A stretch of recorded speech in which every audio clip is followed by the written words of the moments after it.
नमस्कार दोस्तों, welcome back to the IC38। तो दोस्तों आज हम डिस्कस करने वाले हैं chapter 7 of IC38, that is financial planning. जी हाँ, एंड फाइनेंशियल प्लानिंग एक ऐसा टॉपिक है जहाँ पे आप सिर्फ लाइफ इंश्योरेंस के लिए ये यूज़फुल नहीं है। अगर आप फाइनेंस में काम कर रहे हो या फिर आप इंडिविजुअल हो तो आपके लिए भी ये बहुत महत्वपूर्ण टॉपिक है, including me. This is important for each and every one of us. तो दोस्तों जानने की कोशिश करते हैं कि एग्जैक्टली फाइनेंशियल प्लानिंग कैसे की जाती है, फाइनेंशियल प्लानिंग अगर करनी हो तरीके क्या क्या है और फाइनेंशियल प्लानिंग क्यों करनी चाहिए। तो दोस्तों सबसे पहला होता है आपके लाइफ में महत्वपूर्ण गोल।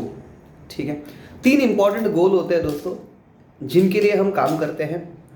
मान लीजिए कुछ गोल जहाँ पे आप शॉर्ट टर्म के लिए इन्वेस्ट करते हो, जैसे मुझे अगले महीने मोबाइल लेना है, घर में कोई टीवी लेना है या फिर एसी लेनी है, तो मुझे कुछ अमाउंट लगेगी जो मैं 1 से 2 महीने में इकट्ठा कर सकता हूँ या फिर ऑन द स्पॉट भी खरीद सकता हूँ। तो उसे कहते हैं शॉर्ट टर्म गोल। उससे थोड़े से बड़े होते हैं मीडियम टर्म गोल, जैसे मुझे कार खरीदनी है, कोई घर खरीदना है जहाँ पे मुझे 5 से 10 साल की इन्वेस्टमेंट लगेगी या फिर 5 से 10 साल सेविंग करनी लगेगी, उसे कहते हैं शॉर्ट टर्म गोल्स। एंड उससे बड़े गोल जो हमारे होते हैं जैसे बच्चे का एजुकेशन, बच्चे का मैरिज, अपनी खुद की रिटायरमेंट या फिर कोई फॉरेन टूर, ये ऐसे गोल होते हैं कि दोस्तों आपको लॉन्ग टर्म इसके लिए सेविंग करनी पड़ती है, तो इसे कहते हैं लॉन्ग टर्म गोल। तो 3 टाइप ऑफ गोल होते हैं, short term, medium term and long term goal. दोस्तों इस गोल को अचीव करने के लिए आपको फाइनेंशियल प्लानिंग करनी बहुत ज़रूरी होती है। But before financial planning you need to understand what are the stages of life की पर्टिकुलर स्टेजेस पे आपको क्या क्या रोल निभाने पड़ते हैं और उस रोल के हिसाब से ही आप फाइनेंशियल प्लानिंग कर सकते हो। तो आज की डेट में अगर देखा जाए तो इंडिया में अप टू 23 साल तक आप एक लर्नर ही हो। 23 तक आप पढ़ाई ख़त्म करते हो जनरली, ऑन एन एवरेज चीज़ें ये देख रहा हूँ मैं। 23 के बाद जो है लेट्स से 24 टू 25, 23 टू 25 ये जो स्टेज है, यहाँ पे आप यंग अर्नर स्टेज हो, मतलब आप कुछ अर्निंग करना शुरू कर रहे हो। So you are at young earner stage. Let's say between 27, 28 to 30, so 28 से 30 साल की उम्र में आप पार्टनर स्टेज पे हो। That means you are doing you are looking for marriage, और आप किसी अपनी फैमिली स्टार्ट कर रहे सोच रहे हो दोस्तों। तो 28 से 30 की जो आपकी एज है उसे कहते हैं पार्टनर स्टेज। उसके बाद जो आती है 30 से 35 की उम्र, यहाँ पे आप पेरेंट बन जाते हो। सो यू आर मैरिड, ठीक है, and you have young children. The stage is parent stage between your 30 to 35। इससे सबसे महत्वपूर्ण इसके आगे वाली स्टेज है जो है आपके 35 से 55 तक। सो 35 से 55 तक की जो स्टेज है उसे कहते हैं प्रोवाइडर स्टेज। यहाँ पे आप अपने लिए कम सोचते हो, अपने परिवार के लिए ज़्यादा सोचते हो, अपनी वाइफ एंड बच्चों के लिए ज़्यादा सोचते हो। ठीक है, सो मान लो कोई 28 साल का बंदा है, वो लेवाइस का शर्ट पहनता होगा 3000 का, ठीक है। उसका ही दोस्त एक 35 साल वाला बंदा है, वो 3000 के बजाय 1000 का ही शर्ट लेगा और बचे हुए 2000 में अपने बच्चों के लिए कुछ खरीदेगा। ठीक है, क्यों? क्योंकि वो एक प्रोवाइडर स्टेज पे है और 28 वाला एक पार्टनर स्टेज पे या फिर सिंगल है। At the time of 55, around 55 to 60 you are at empty nester stage. Empty nester stage ये होती है जहाँ पे बच्चे भी आपके अपने करियर, उनके करियर के बारे में सोचते हैं, वो अपने बारे में सोचते हैं, और आप कहीं ना कहीं प्री रिटायरमेंट के स्टेज में आ चुके हो।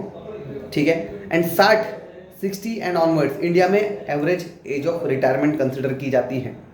ठीक है, तो ये स्टेजेस को समझना इसलिए ज़रूरी है क्योंकि आप किसी भी क्लाइंट के पास डिस्कस करने जाएंगे फाइनेंशियल प्लानिंग के बारे में, तो सबसे पहले आपको उस व्यक्ति की स्टेज एनालाइज करना होगा कि वो व्यक्ति कौन सी स्टेज पे है। उसी हिसाब से आप उसको फाइनेंशियल प्लानिंग के लिए सोल्यूशन दे सकते हैं दोस्तों। अभी अगर फाइनेंशियल प्लानिंग करनी ही है तो सबसे महत्वपूर्ण ये होता है कि क्या कौन कौन से टाइप्स ऑफ प्रोडक्ट है फाइनेंशियल प्रोडक्ट्स। तो 3 महत्वपूर्ण फाइनेंशियल प्रोडक्ट होते हैं दोस्तों। जनरली कभी भी हम सेविंग के बारे में सोचते हैं तो हमारे दिमाग में आता है बैंक, सेविंग, एफडीज। सो ये आते हैं ट्रांजैक्शनल प्रोडक्ट्स। कुछ लोग स्टॉक्स, शेयर्स, बॉन्ड्स, जहाँ पे ज़्यादा वेल्थ के लिए इन्वेस्टमेंट करना चाहते हैं, वो होते हैं वेल्थ अकम्युलेशन प्रोडक्ट्स। और तीसरे होते हैं कंटिजेंसी प्रोडक्ट्स, जिसमें आपके आते हैं इंश्योरेंस। इंश्योरेंस मतलब आप सेफ्टी भी चाहते हो, सिक्योरिटी भी चाहते हो एंड रिटर्न ऑन इन्वेस्टमेंट भी चाहते हो। ठीक है, तो फाइनेंशियल प्लानिंग इसलिए ज़रूरी है दोस्तों कि अगर आप अपने फ्यूचर के गोल अचीव करना चाहते हैं तो आज से ही आपको फाइनेंशियल प्लानिंग करनी चाहिए। तो आइडियली अगर कोई मुझे पूछेगा कि सर कब से फाइनेंशियल प्लानिंग करनी चाहिए, तो फ्रॉम योर फर्स्ट अर्निंग और फर्स्ट सैलरी। अगर आप सैलरीड है तो आपकी पहली सैलरी से आप फाइनेंशियल प्लानिंग शुरू करना चाहिए आपने। एंड अगर आप बिजनेस पर्सन है तो आपकी पहली कमाई से ही आपने फाइनेंशियल प्लानिंग शुरू करनी चाहिए। अब अगर फाइनेंशियल प्लानिंग ज़रूरी सबसे ज़्यादा क्यों है आज की डेट में, तो आज की डेट में फाइनेंशियल प्लानिंग इसलिए ज़रूरी हो गई है दोस्तों, क्योंकि मान लीजिए जॉइंट फैमिलीज होती थी 20 से 25 साल पहले, जहाँ पे एक ही चूल्हे पे एक ही किचन में सबका खाना पकता था, खर्चे कम थे और 4 भाई एक दूसरे को सपोर्ट करते थे। आज उन्हीं 4 भाइयों के जो बच्चे हैं वो बॉम्बे में अलग अलग सिटीज़ में रह रहे हैं। हर व्यक्ति का एक फ्लैट है जिसका EMI जा रहा है, हर व्यक्ति का एक बच्चा है वो कॉन्वेंट स्कूल में पढ़ रहा है। तो खर्चे बहुत ज़्यादा हो गए हैं because of disintegration of joint family. जी हाँ, उसके अलावा हो गई है लाइफस्टाइल में वास्ट चेंजेस। लॉकडाउन के समय हमने देखा है कि घर में एक एडिशनल मोबाइल आपको लेना पड़ा बिकॉज बच्चों को जूम मीटिंग अटेंड करनी पड़ती है। ठीक है, लाइफस्टाइल चेंज हो रही है आपकी और अदर मेडिकल इमरजेंसीज आपको आ रही है दोस्तों। इसलिए फाइनेंशियल प्लानिंग बहुत ज़्यादा ज़रूरी है दोस्तों। आपके लाइफ इंश्योरेंस के IC38 के जर्नी में ये चैप्टर इंपॉर्टेंट है ही, बट आपके खुद के लाइफ के लिए ये बहुत ज़्यादा ज़रूरी है फाइनेंशियल प्लानिंग करना। तो होपफुली आपको वीडियो काफ़ी ज़्यादा इन्फॉर्मेटिव लगा हो। Thank you so much, happy learning.